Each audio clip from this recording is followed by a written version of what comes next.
એ દ્રશ્યો જોઈએ તો આંખ ભીંજાય છે. અને દેશ આખાએ એવા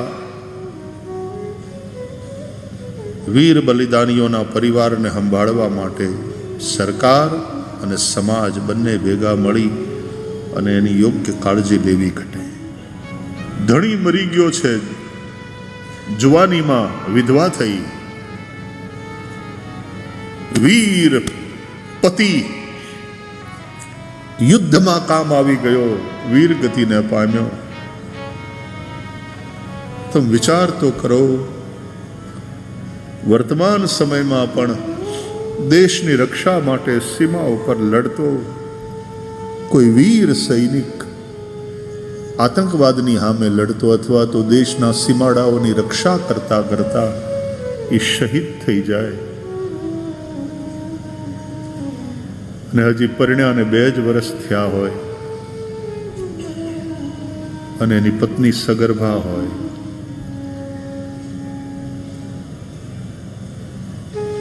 અને પેલા શહીદનું શરીર તિરંગામાં લપેટાઈને ઘરે આવે અને એ સમયે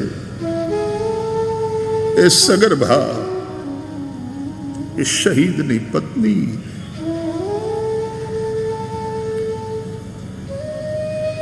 એ પોતાના પતિના શબને જે રીતે દેખીને રડે,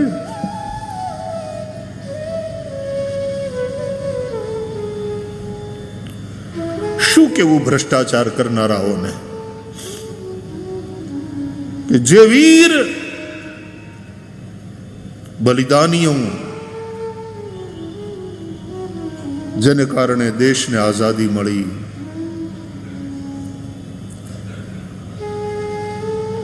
અને આપણે શું કરીએ છીએ?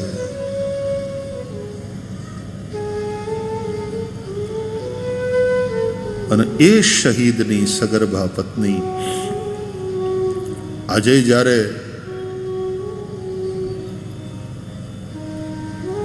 ટેલિવિઝન ન્યૂઝ ચેનલ્સ ઉપર એ દ્રશ્યો જોઈએ તો આંખ ભીંજાય છે. અને દેશ આખાએ એવા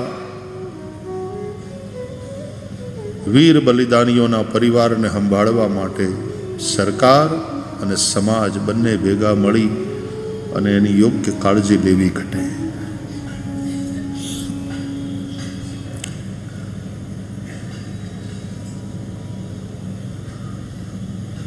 યુવા વયે વિધવા થઈ છે ઉત્તરા, એના પેટમાં પોતાના પતિનું બાળક છે અને એ ગર્ભને પણ મારી નાખવા માટે અશ્વત્થામા બ્રહ્માસ્ત્ર છોડે છે. અને આવી પરિસ્થિતિમાં હું મરી જાઉં તો ભલે મરી જાઉં, મારું બાળક ન બને, આ વંશને આગળ વધારનાર આ જ બાળક છે. દ્રૌપદીજીના 5 પુત્રોને અશ્વત્થામાએ મારી નાખ્યા છે અને હવે આ મારા ગર્ભમાં છે એનોય નાશ. પાંડવો ઉભા છે, સમર્થ શ્વસુરજી અર્જુન સામે ઉભા છે, પણ આ પુત્ર વધુ દોડી અને દ્વારકાધીશને શરણે ગઈ. સાસુએ સમજાવ્યું હતું, અન્યાશ્રય ન કરતી દીકરા ક્યારે.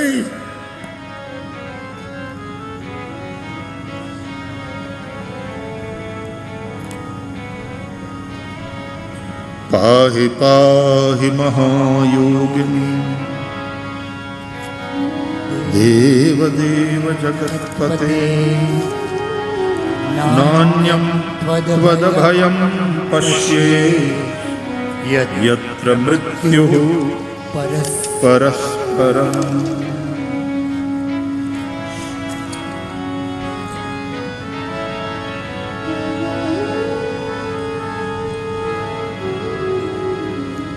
પુત્ર મોહને કારણે અમારા ગર્ભની રક્ષા કરો એમ નથી કહેતી. માં છે એટલે સંતાન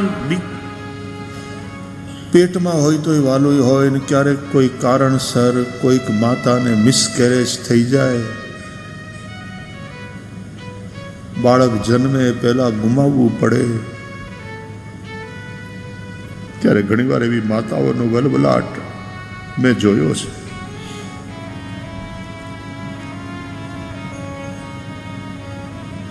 કાકબંધ્યા હોય,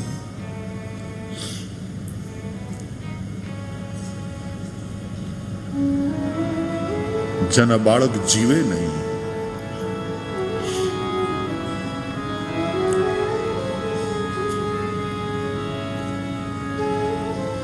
માત્ર મોહને કારણે નહીં, પણ આ પરિવારમાં જો જે સાસરે જાય, જે પરિવારમાં સાસરે જાય એ પરિવાર પછી એનો છે, અને એ પરિવારની પરંપરા, એ ખાનદારી, એનું ગૌરવ, એની મર્યાદા ટકાવી રાખવાનું એ પુત્રવધૂના હાથમાં છે. અને તેથી આવી આ પુત્રવધૂ ઉત્તરા આજે કહે છે કે આ પરિવારમાં આપની સેવાની પરંપરા ચાલતી રહી છે. પ્રભુ,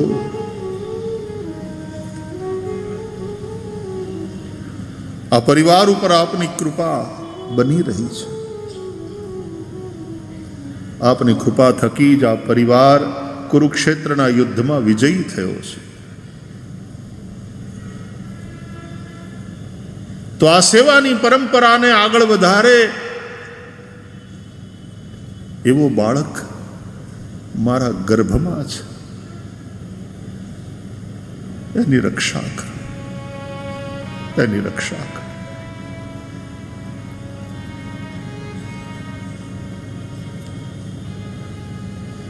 અને ભગવાન નાની વયની આ પુત્રવધુ, વિધવા થયેલી આ પુત્રવધુ, સગર્ભાવસ્થામાં આ પ્રાર્થના કરતી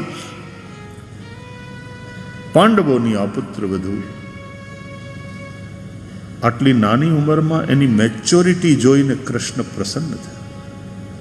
વાહ બેટા, વાહ દીકરા, તારી મેચ્યોરિટી, તારી સમજદારી, આ કુળ અને આ ખાનદાનમાં તું એવી રીતે સમાઈ ગઈ, અને આ કુળ અને આ ખાનદાન, આ પરિવારની તને ચિંતા કે આ પરિવારની આ પરંપરા આગળ વધે, સચવાય.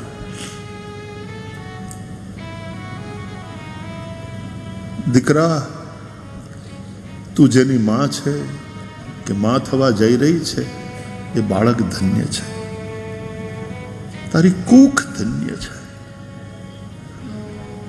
મને મન થાય છે કે હું તારા પેટમાં આવું, કૃષ્ણ કહે. અને તેથી ઉત્તરાના ગર્ભસ્થ શિશુની રક્ષા કરવા માટે ઉત્તરાના શ્વાસ દ્વારા ભગવાન શ્રી કૃષ્ણ ઉત્તરાના ઉદરમાં પેઠા પ્રવેશ કર્યો. જ્યાં પરીક્ષિત છે ત્યાં જ કૃષ્ણ પણ આવ્યા. જીવને ભગવાન એકલો છોડતા જ નથી. અશ્વત્થામાના બ્રહ્માસ્ત્રથી ભગવાને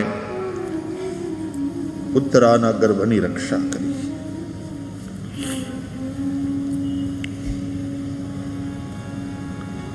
આપણા સૌની રક્ષા માતાના ગર્ભમાં ભગવાન જ કરે છે.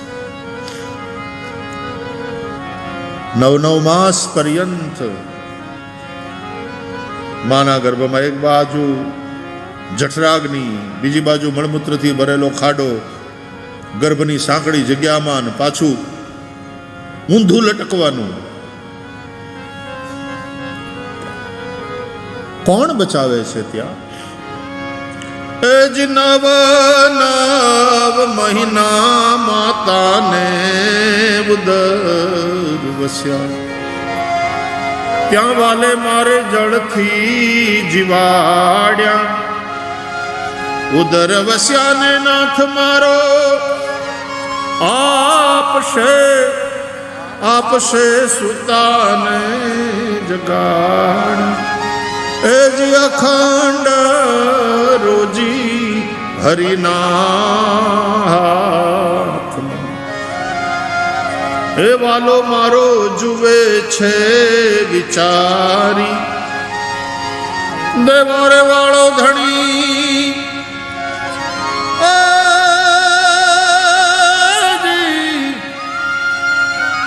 ઈ નથી દુબળો, ભગવાન નથી રે ભિખારી. ભિખારી અજ અખંડ રોજી हरिनाथ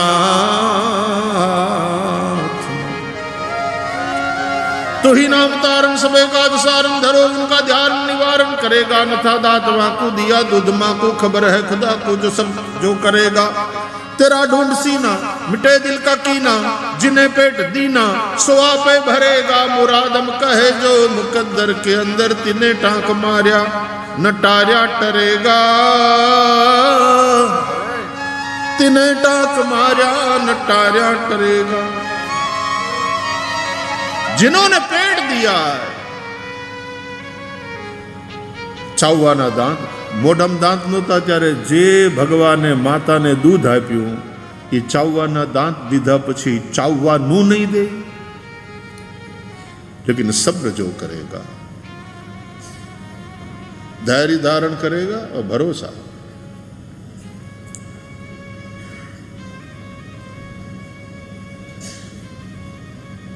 सबूरी सब्र भरोसो અને ધીરજ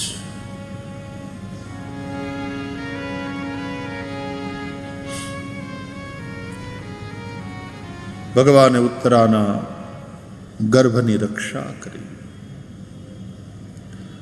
બસ એ જ પરીક્ષિત આપણા સૌની આ કથા છે પરીક્ષિતની જગ્યાએ જાતને જોતા જજો અને પછી પરીક્ષિતને જે શાપ થાય છે 7મે દાડે તક્ષકના દંશથી મૃત્યુ આ આપણા સૌના જીવન સાથે જોડાયેલું સત્ય છે 7 દિવસમાં સૌએ જવાનું છે શનિ રવિ સોમ મંગળ બુધ ગુરુ શુક્ર 7 જ છે 8મો કોઈ છે જ નહીં એ હાથમાંથી જ એક દિવસે જવાનું છે કૃષ્ણ દ્વારકા છોડે છે અને 7મે દાડે દ્વારકા સમુદ્રમાં ડૂબી જાય છે આત્મા રૂપી કૃષ્ણ છે દેહ દ્વારકામાં ત્યાં સુધી દેહ દ્વારકા ટકે છે પછી તો કાં દાહ સંસ્કાર કરો જલ સમાધિ ભૂ સમાધિ આપી દો નહીં તો આમે 7 દિવસમાં તો શરીર કાળના ગાલમાં સમાઈ જશે ફૂલી જશે સડી જશે દુર્ગંધ મારશે પણ અંતે નષ્ટ થવાનું કૃમિવિડ ભસ્માંતમ શરીરમ કૃમિવિડ ભસ્મ સંજ્ઞાંતમ મર્યા પછી શરીરની આ 3 જ ગતિ થાય છે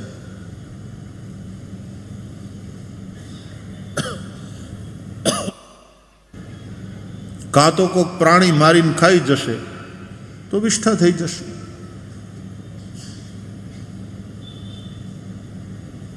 અગ્નિ સંસ્કાર થઈ જશે કોઈ વિધિપૂર્વક જંગલમાં પ્રાણી મારીને ખાઈ ગયા તો વાત પૂરી થઈ ગઈ એની વિષ્ઠાના રૂપે શરીર પરિણમે વ્યવસ્થિત રીતે ઘરે કે હોસ્પિટલમાં મૃત્યુ થયું બધા ભેગા થયા સ્મશાન યાત્રા નીકળી અને દાહ સંસ્કાર કર્યા તો પરિણામ શું નીકળ્યું ભસ્મ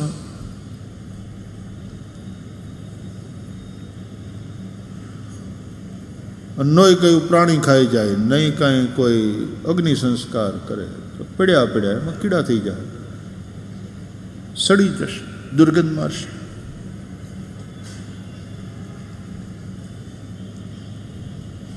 क्या है शीर्यते इति शरीर देखा जाए तो हर क्षण नष्ट हो रहा है वो क्षरण इतना स्लो है कि हमको लगता है कि हम बढ़ रहे हैं हम बड़े हो रहे हैं no my dear friend we are deteriorating every moment ये शरीर है हर क्षण नष्ट हो रहा है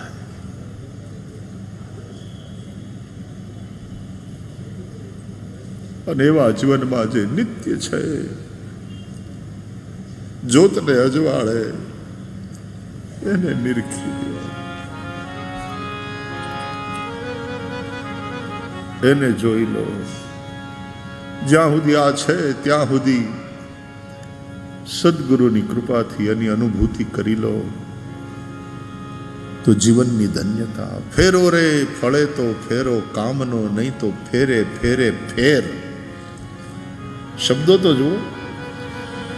એ જ ફેરો રે ફળે તો આ ફેરો કામ. 84 ના ફેરા લખ 84. એ જ ફેરો રે ફળે તો ફેરો કામનો, અને નહીં તો ફેરે ફેરે ફેર. ફેરો રે ફળે તો આ ફેરો કામનો.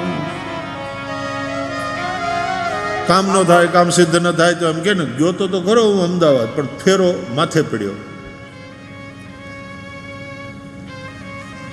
2-3 વાર આવી રીતે ફેરો માથે પડે તો કંટાળી જાઉં છું. આ 84 લાખના ફેરા કામ ન થયું. હવે વારંવાર જન્મ લેવાથી કંટાળો નથી આવતો? પુનરપી જનનમ પુનરપી મરણમ પુનરપી જનની જઠરે શયનમ ઇહ સંસારે ખલુ દુસ્તારે કૃપયા પારે પાહિ મુરારે ભજ ગોવિંદમ ગોવિંદમ ભજ મૂઢ મતે પ્રાપ્તે સન્નિહિતે મરણે નહીં નહીં રક્ષતિ ડુક્રુઈ કરણે. પાંડવોને પણ જવું પડ્યું. કૃષ્ણ પરમાત્માએ પણ લીલા સમેટી લીધી. રાજા પરીક્ષિતે રાજ કર્યું, પણ એકવાર ભૂલ થઈ. ઋષિપુત્રનો શાપ થયો. 7મે દાડે તક્ષકના દંશથી મૃત્યુ. અને પછી મરણને સુધાર્યું પરીક્ષિત રાજાએ. બધું જ છોડીને ગંગાના કિનારે અનશન વ્રત લઈને બેસી ગયા. અને અધિકારી શિષ્યને અધિકારી સદગુરુ મળે એમ સુખદેવજી ત્યાં પોતે પધાર્યા. સમ્રાટ પરીક્ષિતે સુખદેવજીની પાસેથી કથા માટેની તારીખ નહોતી માગી, નાળિયેર નહોતું આપ્યું. સુખદેવજીએ પોતે અચાનક ત્યાં પધારી ગયા, પ્રગટ્યા. તત્રાભવત ભગવાન વ્યાસપુત્રો. આપણે આયોજન કરીએ છીએ, અને આયોજન માટેથી ડેટ માગવી પડે, બધું નક્કી કરવું પડે. ત્યારે રાજા પરીક્ષિતનું તો એક જ પ્રયોજન હતું, 7 દિવસની જ આ જિંદગી હવે શેષ બચી છે, અને એમાં મારે એની અનુભૂતિ કરી લેવી.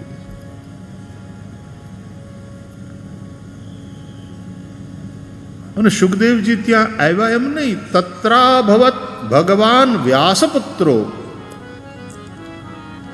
સુખદેવ કોણ છે? વ્યાસપુત્ર સુખદેવ કોણ? બોલે ભગવાન.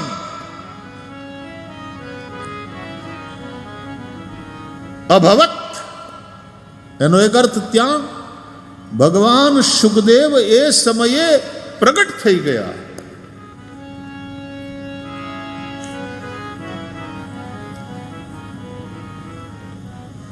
દ્રૌપદીના સ્વયંવરમાં બ્રાહ્મણોના રૂપમાં પાંડવો પણ પહોંચ્યા હતા. તમે મહાભારત જો વાંચો તો મહાભારતનું બહુ મહત્વનું પાત્ર શ્રી કૃષ્ણ પણ મોડે મોડે મહાભારતમાં એની એન્ટ્રી થાય છે. ભાગવતમાં 12 સ્કંદમાં છેક 10મ સ્કંદમાં એનું પ્રાગટ્ય થાય છે. મહાભારતમાં મોડે મોડે એની એન્ટ્રી થાય છે. અને આજે સિનેમા નાટક હોય ને તો એમાં હીરોની એન્ટ્રીને તો ખાસ કરીને એવી રીતે બતાવે. હમણાં જ મને કહો કે કીધું હમણાં ઓલું શું હાલ્યું છે નવું જબરું, હે ધુરંધર. હા, તો એમાં મને કે એની એન્ટ્રીનું ને એની જે ગીત છે તો એણે ગાંડું કર્યું છે ગામને. એન્ટ્રી ગજબની હોય, વિલનની એન્ટ્રી આવી ગજબની હોય, હીરોની એન્ટ્રી ગજબની હોય, તો આ તો હરિની એન્ટ્રી છે.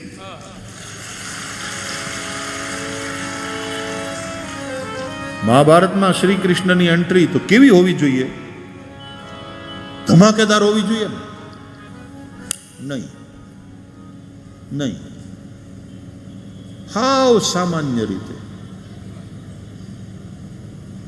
દ્રૌપદીના સ્વયંવરમાં જેટલા બધા આવ્યા છે ને બધા બેઠા છે ને, એ બધા બેઠેલાને મહાભારતમાં આમ ગણાવવામાં આવે છે કે આ આવ્યા છે મહારાજા, આ આવ્યા છે ફલાણેથી, આ રાજકુમાર આવ્યા છે, આ રાજકુમાર આવ્યા છે, આ આવ્યા છે, એમ કરીને 20-25 નામ ગણાવ્યા પછી એ કે દ્વારકાથી બલરામ ને કૃષ્ણ પણ આવ્યા છે. લ્યો, એમ કરીને પછી પાછી યાદી આગળ વધે. કોમન, બધાની હારોહાર, કોઈ વૈશિષ્ટ્ય નહીં, કોઈ વિશેષ નોંધ નહીં. કૃષ્ણની એન્ટ્રી એટલી બધી સામાન્ય છે, કોઈ વિશેષ નોંધ જ નથી લેવામાં. એ ત્યાં છે, સૌથી પહેલા આવેલા ત્યાં કૃષ્ણ. અને એ બધા દેશ વિદેશથી આવેલા રાજાઓ કે રાજકુમારો, એની દ્રષ્ટિ દ્રૌપદી ઉપર છે. ચારુ સર્વાંગી, યાજ્ઞસેની, આટલી સુંદર દ્રૌપદી, એનો સ્વયંવર. બધાયની દ્રષ્ટિ દ્રૌપદી ઉપર છે.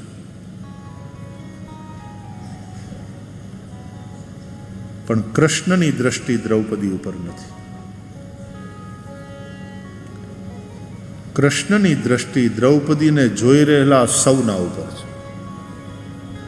અને એમાં નજર સ્થિર થઈ એટલે બાજુમાં બેઠેલા દાવજીને કહે, દાવ દાવ, ઓલા જે 5 બ્રાહ્મણ બેઠા છે ઓલી કોર, જોઈ દ્રૌપદીને જોઈ રહ્યા છે. દાવ, આજ આપણી ફૈબાના દીકરા છે, ભલે બ્રાહ્મણના રૂપમાં હોય, આજ છે પાંડવ.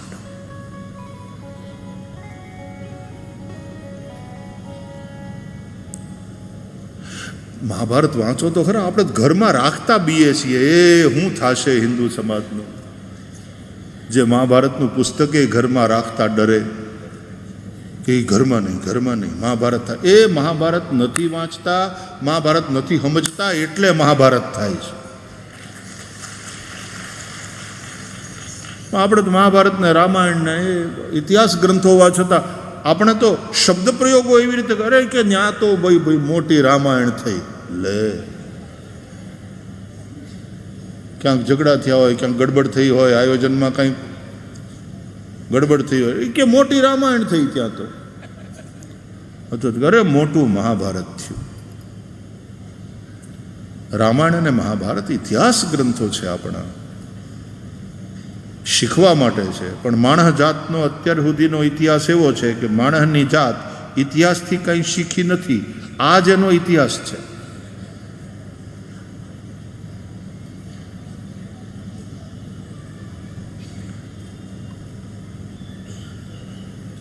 આપણે ભણતા ત્યારે હિસ્ટ્રીમાં બહુ કંટાળો આવતો હતો. ગઈકાલે ક્યાં ગયા જયેશભાઈ?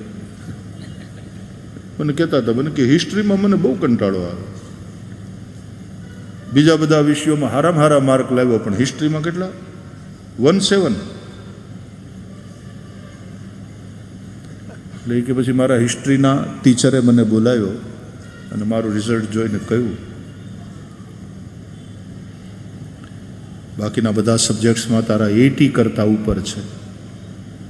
એનો મતલબ you are a good student, but as your history teacher,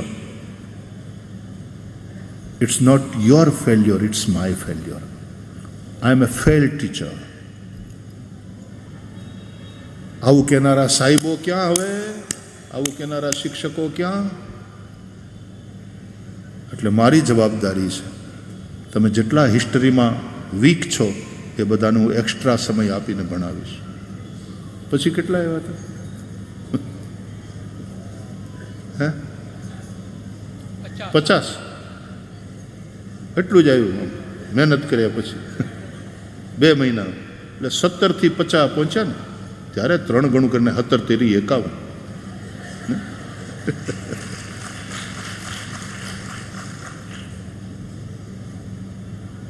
પણ ત્યારે આપણને એમ થતું ટીપુ સુલતાન ક્યારે આવ્યા ને શું કર્યું ને ક્યાં ઓલામાં. આપણે ટીપુને હું ઘરમાં ઘીનું ટીપું હોય તો બસ, ખીચડીમાં ઘીનું ટીપું પડે એટલે બસ. એટલે ટીપુ સુલતાનને આપણે શું જાણીને કર્યું.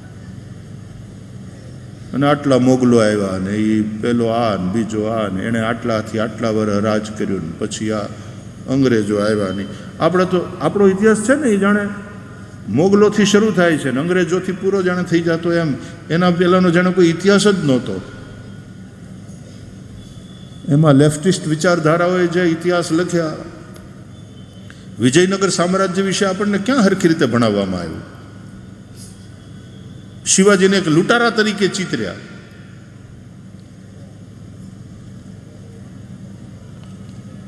પૂજ્ય રામ મહારાજ મને કહેતા હતા કે પૂજ્ય ગોવિંદદેવ ગિરિજી મહારાજની કથા છે ત્યાં આપણે નડિયાદ સંતરામ મંદિરમાં, અને રામચરિત્ર જેમ વાંચીએ ને એમ શિવાજીનું ચરિત્ર સંભળાવવાના છે.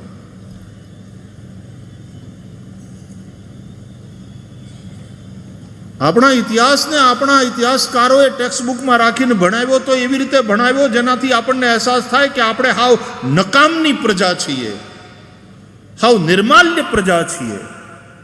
અને આ બધાએ આવીને આપણને ગુલામ બનાવ્યા અને આપણા ઉપર રાજ કર્યું કારણ કે આપણે એ જ લાગના હતા. આવી રીતે ઇતિહાસ લખાયો ને એ રીતે ભણાવવામાં આવ્યો. તમારો ઉજ્જવળ અને દિવ્ય ઇતિહાસ એની તમારી પ્રજાને ખબર નથી પડી કારણ કે આપણને ભણાવવામાં નથી આવ્યો. છોકરાઓ ભણ્યા નથી, જાણવાની કોશિશ કરી નથી.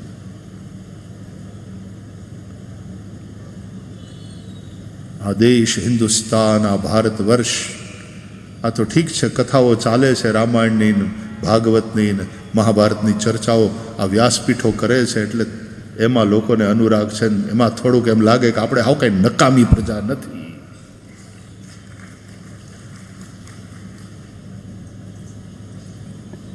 વારંવાર જ્યારે સામે વાળાને કહે તો નકામો છે ને નકામો છે ને મૂર્ખો છે ને તને કંઈ આવડતું નથી ને તારાથી કંઈ થવાનું નથી, એટલે પછી ઓલા એવા જ થઈ જાય. આપણને ઇતિહાસ આપણે ભણ્યા પણ એમાં શીખવાડવામાં જે આવ્યું એનું પરિણામ આ નીકળ્યું. ઉજળો ઇતિહાસ પણ હતો.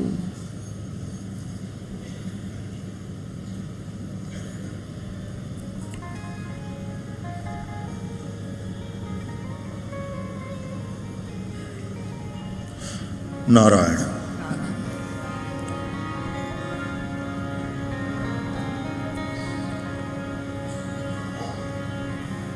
તો શ્રી કૃષ્ણની એન્ટ્રી બહુ સાધારણ. વ્યાસ ભગવાનની આ શૈલી છે. એક અસાધારણ યુગ પુરુષ શ્રી કૃષ્ણ. મહાભારતમાં એની એન્ટ્રી બહુ સાધારણ, અને એનું ધ્યાન દ્રૌપદી ઉપર નથી, એનું ધ્યાન દ્રૌપદીને જોતા પાંડવો ઉપર છે. અને કૃષ્ણ ઓળખી જાય છે. મોટાભાઈ દાવને કહે છે, દાવ આ પાંડવો છે. લાક્ષાગૃહમાં બાળી નાખવામાં આવ્યા હતા કૌરવોના ષડયંત્ર દ્વારા. બહારથી આહુડા પારતો અને અંદરથી રાજી થતો ઓલ્યો આંધળો ડોહો ધૃતરાષ્ટ્ર. મહાભારતનું ખતરનાક પાત્ર હોય તો દુર્યોધન પણ નહીં, ધૃતરાષ્ટ્ર છે.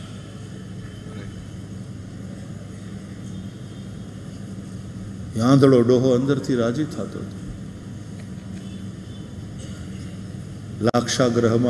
લાક્ષાગ્રહનું નિર્માણ અને લાક્ષાગ્રહમાં લગાડવામાં આવેલી આગને અને અકસ્માતમાં ખપાવી દેવામાં આવે એ તો ભલું થજો વિદુર કાકાનું. ક્યાં કથા, ક્યાં કથા. મહાભારત આપણે લગભગ મોટા ભાગના નહીં વાંચ્યું હોય આખું. અમારા પૂજ્ય ગોવિંદદેવ ગિરિજી મહારાજે સાંદીપનીમાં આવીને એક નવરાત્રિમાં મહાભારતની કથા સાંભળાવી, બહુ મજા આવી. મલુક પીઠાધીશ્વર પૂજ્ય રાજેન્દ્રદાસજી મહારાજે પણ વચ્ચે કોવિડના સમયમાં આખો મહિનો મહાભારત કથા કોઈક જગ્યાએ કરેલી.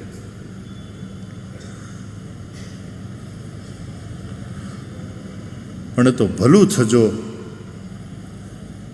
આ ટીવી ચેનલનું અને મહાભારત સિરિયલ બનાવનારાનું કે આપણે કમસે કમ મહાભારતની સિરિયલ તો જોવા મળી અને એના દ્વારા મહાભારતની કથાથી આપણે અથ શ્રી મહાભારત કથા અથ શ્રી મહાભારત कथा है पुरुषार्थ की स्वार्थ की परमार्थ की सारथी जिसके बने श्री कृष्ण महारस पाठ की शब्द की घोषित हुआ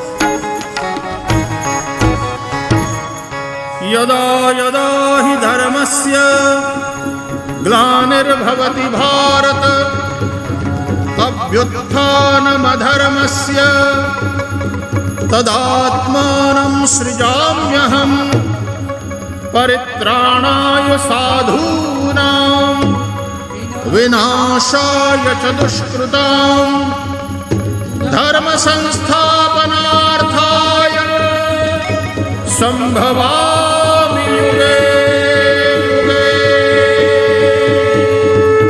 संभवामि युगे युगे संभवामि युगे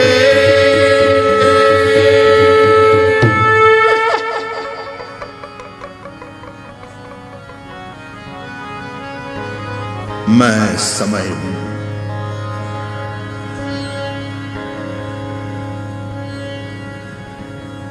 मैंने अनेकों को पृथ्वी के लिए लड़ते हुए अपने गाल में समाते देखा. કેવો અવાજ ગુંજતો નહીં? ઓલું આમ ચક્ર ફરતું સ્ક્રીન ઉપર દેખાતું કાળનું ચક્ર.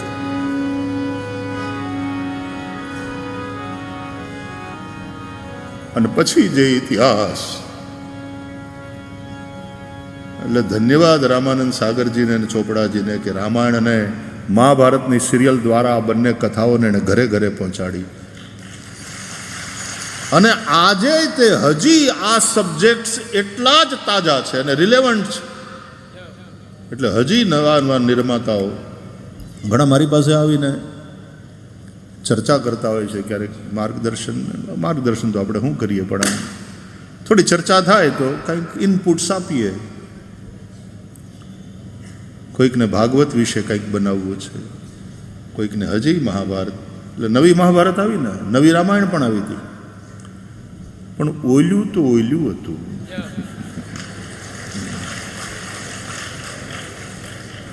એ કોવિડના સમયમાં દૂરદર્શન ઉપર ફરીથી એકવાર રામાયણની પ્રસ્તુતિ થઈ તો પાછા એનો એ વર્ગ અને એટલા ભાવથી.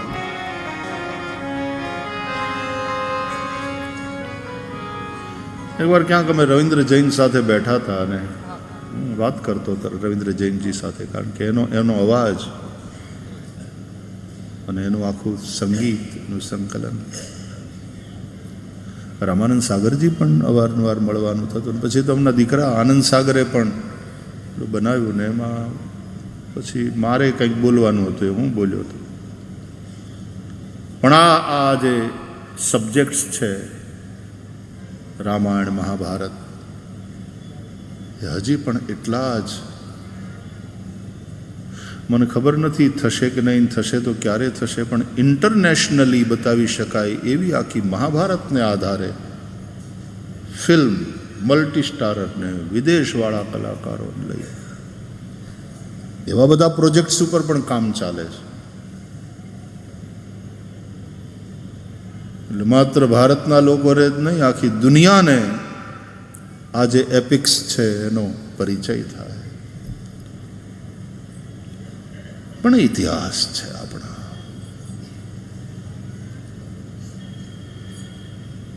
તો શ્રી કૃષ્ણને પાંડવોની ચિંતા છે. પાંડવોના માધ્યમથી શ્રી કૃષ્ણ ધર્મ સંસ્થાપનાર્થાય સંભવામી યુગે યુગે પોતાનું યુગ કાર્ય કરે છે. તો શ્રી સુખદેવજી મહારાજ ત્યાં અચાનક પ્રગટ થાય છે. તમે અધિકારી શિષ્ય બનો તો અધિકારી સદગુરુ તમારા જીવનમાં આવે જ, પ્રગટ થાય જ. ભાગવત આ સમજાવે છે. અને પછી સુખદેવજીએ રાજા પરીક્ષિતને ગંગાના કિનારે જે ઉપદેશ કર્યો, વરીયાનેશતે પ્રશ્ન કૃતો લોકહિતમ નૃપ આત્મવિદ સંમત પુંસામ શ્રોતવ્યાદિષુ યઃ પરઃ. બીજા સ્કંદથી સુખદેવજીના વક્તવ્યનો પ્રારંભ થયો. જ્ઞાન કથા કહી પ્રારંભમાં. બીજે શ્રી સુખદેવે જ્ઞાન કહ્યું ભારી. અને એ જ્ઞાન માટે, ચિત્તમાં જ્ઞાનનો પ્રકાશ થાય એ માટે 3 સાધન: ધ્યાન,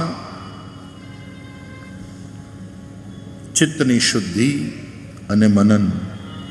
એટલે 2 અધ્યાયમાં સ્થૂલ ધ્યાન અને સૂક્ષ્મ ધ્યાનની વિધિ, 2 અધ્યાયમાં શ્રોતા અને વક્તાના ચિત્તની શુદ્ધિનું વર્ણન, અને 6 અધ્યાયમાં વિચારની પરાકાષ્ઠા, મનન પ્રક્રિયા. જેમ મંથન કરો અને તમે દૂધમાંથી માખણ અલગ કરી લો, એ રીતે મનન પ્રક્રિયા દ્વારા શરીરથી આત્માને જુદો કરીને જોઈ લેવો. આ બાજુ બીજા સ્કંદમાં કહ્યું. ત્રીજો અને ચોથો સ્કંદ વિદુર મૈત્રેયનો સંવાદ. ત્રીજા સ્કંદમાં સર્ગલીલા, ચોથા સ્કંદમાં વિસર્ગલીલા. સર્ગ એટલે ભગવાન દ્વારા રચાયેલી સૃષ્ટિ, અને વિસર્ગ એટલે બ્રહ્મા દ્વારા રચાયેલી સૃષ્ટિ. 10વિધ સૃષ્ટિનું વર્ણન છે. ભગવદ્ ગીતાના આધારે કહીએ તો દ્વૌ ભૂત સર્ગો લોકેસ્મિન દૈવ આસુર એવ ચ. એક દૈવી સર્ગ અને બીજો આસુર સર્ગ. તો ભાગવતમાં કેવી કથાઓ વણી લેવામાં આવી કે દૈવી સર્ગ બોલે કશ્યપ અને અદિતિથી થયો, અને આસુર સર્ગ દૈત્યોની સૃષ્ટિ એ કશ્યપ અને એના બીજા પત્ની દિતિથી. એટલે દિતિથી થયેલા 2 આદિ દૈત્યો હિરણ્યાક્ષ, હિરણ્યકશિપુ. એમાં હિરણ્યાક્ષનો ઉદ્ધાર ભગવાન વરાહ દ્વારા, हिरण्यकशिपु नो उद्धार फिर भगवान नरसिंह के द्वारा, जिसकी कथा 7वें स्कंद में.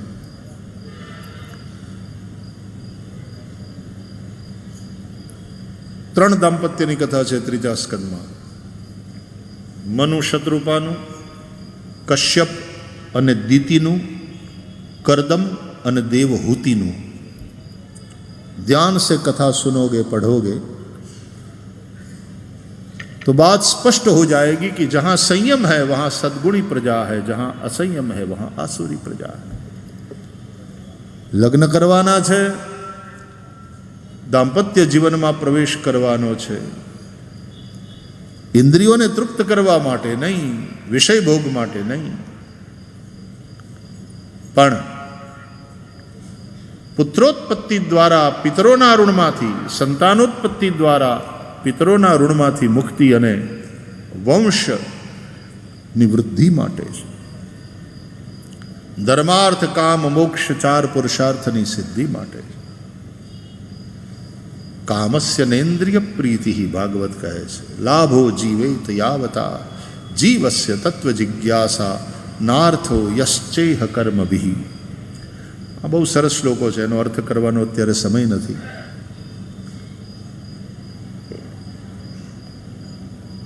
केवल सुन लो श्लोक. प्रथम स्कंद के हैं. धर्मस्य ह्यापवर्गस्य नार्थोर्थायोपकल्पते.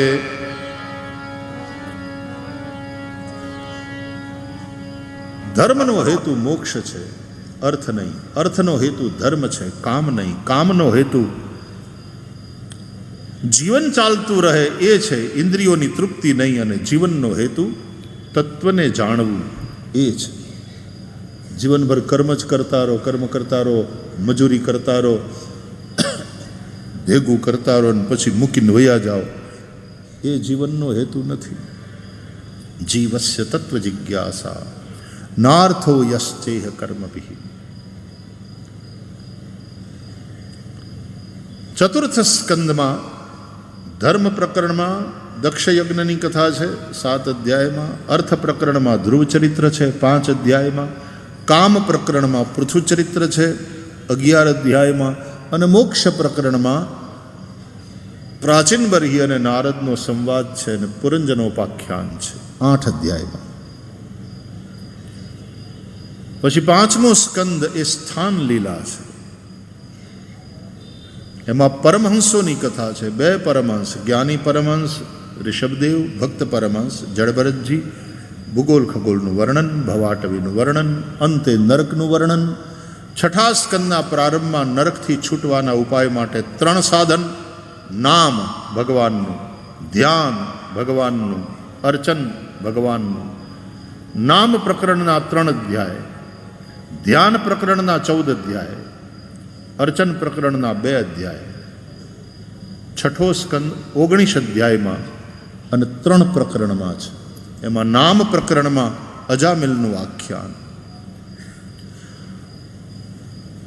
ધ્યાન પ્રકરણમાં દેવો દાનવોનું યુદ્ધ, નારાયણ કવચની વિદ્યા, વૃત્રાસુર એનું ચરિત્ર, એ બધી કથા. અને 2 અધ્યાયમાં અર્ચન પ્રકરણ. એમાં દૈત્યોની માતા દિતિએ 1 વર્ષ સુધી પુંસવન વ્રત કર્યું, ભગવાનનું પૂજન અર્ચન કર્યું. તો એનો પ્રતાપ જુઓ કે આમ તો દિતિના પેટથી દૈત્યો જ થતા હતા, પણ એ દિતિએ પણ 1 વર્ષ પર્યંત જો ભગવાનનું પૂજન અર્ચન કર્યું, વ્રત કર્યું, તો એના પ્રતાપે દિતિના ઉદરથી જે પેદા થયા તે દેવ કહેવાયા. એ મરુત દેવ છે. એની કથા કહી. 7મો સ્કંદ ઉતિલીલા. અને એમાં હિરણ્યકશિપુની અસદવાસના, પ્રહલાદની સદવાસના અને માનવોની મિશ્ર વાસના. આમ 5 અધ્યાયના 3 પ્રકરણ અને 15 અધ્યાય છે. ભક્ત પ્રહલાદની રક્ષા માટે ભગવાન સ્તંભ ફાડી અને નરસિંહના રૂપમાં પ્રગટ થાય છે, હિરણ્યકશિપુનો ઉદ્ધાર કરે છે. થાંભલામાંથી ભગવાનનું પ્રગટ થવું એ ભગવાનની સર્વવ્યાપકતાનું પ્રમાણ છે. આપણને એમ થાય કે માત્ર ચેતન રૂપે જ ભગવાન છે, એવું નહીં. जड़ रूपे पण जड़ चेतन जग जीव जत सकल राममय जानी. जिसको तुम जड़ कहते हो वो भी हकीकत में सोई हुई चेतना है. तो भक्त प्रहलाद के भरोसे विश्वास के चलते स्तंभ के रूप में सोई हुई जड़ स्तंभ के रूप में उसके भीतर जो सोई हुई चेतना थी वो जागृत हो गई. હવે આજનું ફિઝિક્સ પણ એમ કહે છે કે everything is nothing but energy. The energy which can not be created, which can not be destroyed, the energy changes its forms only, is equal to mc². એ સૂત્ર શીખવાડવામાં આવે. તો બધું જ ઉર્જાનું જ સ્વરૂપ છે. એટલે થાંભલામાંથી ભગવાન નરસિંહનું પ્રગટ થવું એ શું બતાવે છે? નરસિંહ ભગવાને હિરણ્યકશિપુનો ઉદ્ધાર કર્યો, ભક્ત પ્રહલાદની રક્ષા કરી. બહુ ભક્તિથી યુક્ત આ કથા છે. ભગવાન પોતાના ભક્તની રક્ષા કરે છે. સક્રદેવ પ્રપન્નાય તવાસ્મિ ઇતિ યાચતે અભયમ સર્વભૂતેભ્યો દદામ્યેતદ્ વ્રતમ મમ.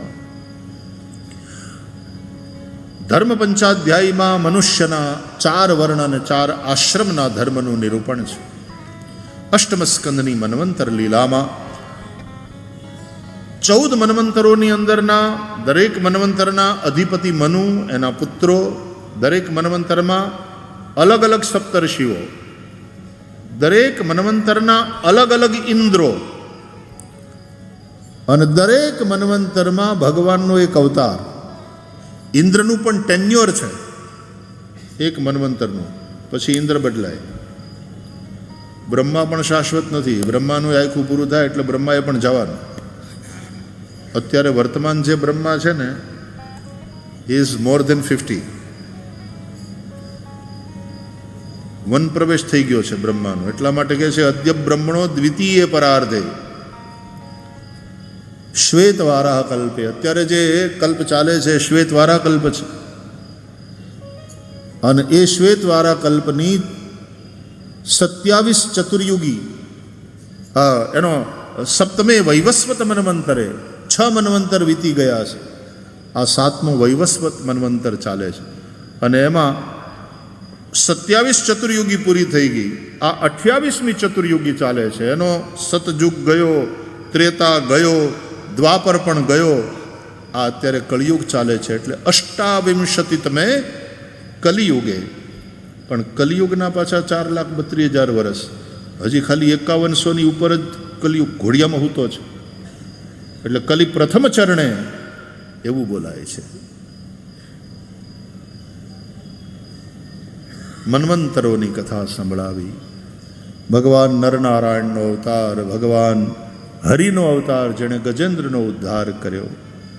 અજીત અવતાર, જેણે દેવો દાનવોને ભેગા કરી સમુદ્ર મંથન કરાવ્યું. એ સમયે થયેલો કૂર્મા અવતાર, એ સમયે ભગવાન ધન્વંતરીનો અવતાર, અને એ સમયે મોહિની રૂપે ભગવાન પ્રગટ થાય છે અને દૈત્યોને છેતરી દેવોને અમૃત પાય છે. આ બધી કથાઓ. દેવોએ અમૃત પીધું, અમર બન્યા. પણ અમર બનેલા, અમૃત પીધેલા, હારા કહેવાતા દેવતાઓથી ભૂલ થાય, હારામણાથી ભૂલ થાય. પણ એનાથી ભૂલ થઈ જાય અને ઓલ્યા કરે. બેમાં ફેર છે. સારું કરવા જાઓ ને ક્યાંક ભૂલ થઈ જાય ને તમે ફેલ થાવ, એ ફેલ્યોર અલગ છે. પણ સફળ થવાની પાછળ પણ તમારી જો ભાવના હારી ના હોય તો એ સફળતા એ ખતરનાક છે. લ્યો, રાવણ સફળ થઈ ગયો એની તપસ્યામાં. યાદ રાખજો, તપ તો દૈત્યો પણ કરે છે. દૈત્યોએ મોટા મોટા તપ કર્યા અને સિદ્ધિ મેળવી. રાવણે તપ કર્યું, હિરણ્યકશિપુએ તપ કર્યું. તપ તો દૈત્યો પણ કરે છે. તપનો મહિમા છે બરાબર, પણ તપ એટલું અગત્યનું નથી. અગત્યનો છે ત્યાગ. જે ત્યાગ કરે છે મહાન છે. રાવણના જીવનમાં તપ બહુ, પણ રાવણના જીવનમાં ત્યાગ ક્યાં? અને ઉપનિષદો કહે છે ત્યાગે નહીં કે અમૃતત્વમાં નશહુ. ત્યાગ દ્વારા જ આ અમૃતની પ્રાપ્તિ થાય છે, એ આનંદની પ્રાપ્તિ થાય છે. ઈશાવાસ્યોપનિષદનો પહેલો મંત્ર જ કહે છે ઈશાવાસ્યમિદમ સર્વમ યત્કિંચ જગત્યામ જગત તેન ત્યક્તેન ભુંજીથા મા ગૃધઃ કસ્ય સ્વિદ્ધનમ. ત્યાગ, મહત્વ ત્યાગનું છે.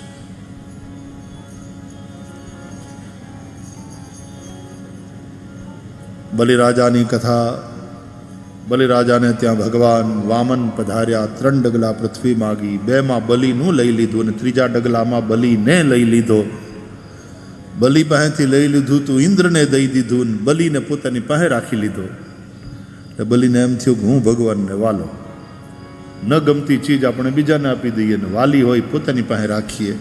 ભગવાને મને પોતાની પાસે રાખ્યો. મારા દ્વારકાના નાથ મને તારી પાસે રાખ.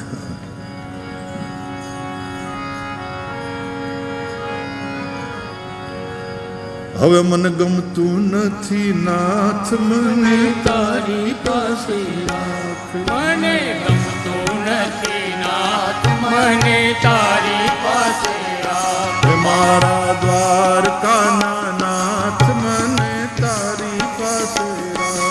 મારા દ્વારકાના નાથ, મને તારી પાસે રાખ. એવું એક ભજન છે, આ તો યાદ કરેલું, ગાવું નથી અત્યારે.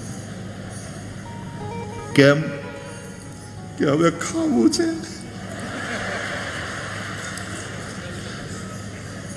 મારે તમે આંટો મારી આવ્યા તો વાંધો નહીં, મને મહારાજની ચિંતા થાય. અમારા ગણેશદાસજી મહારાજ બહુ આમ શિસ્તબદ્ધ વ્યક્તિ છે. જે ટાણે જે કામ કરી લેવાનું એ કરી લે, અને એને કરવું જ પડે એ રીતનું છે.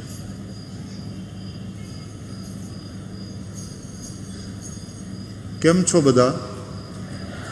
મજામાં? તબિયત સારી છે ને? આમ શાતામાં?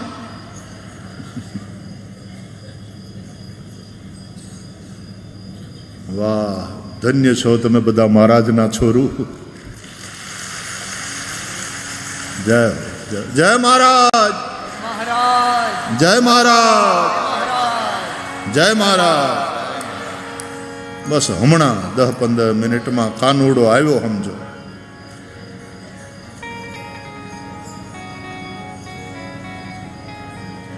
મત્સ્યાવતારની કથા 8મ સ્કંદમાં, પછી 9મ સ્કંદમાં રામ પ્રગટ થાય છે.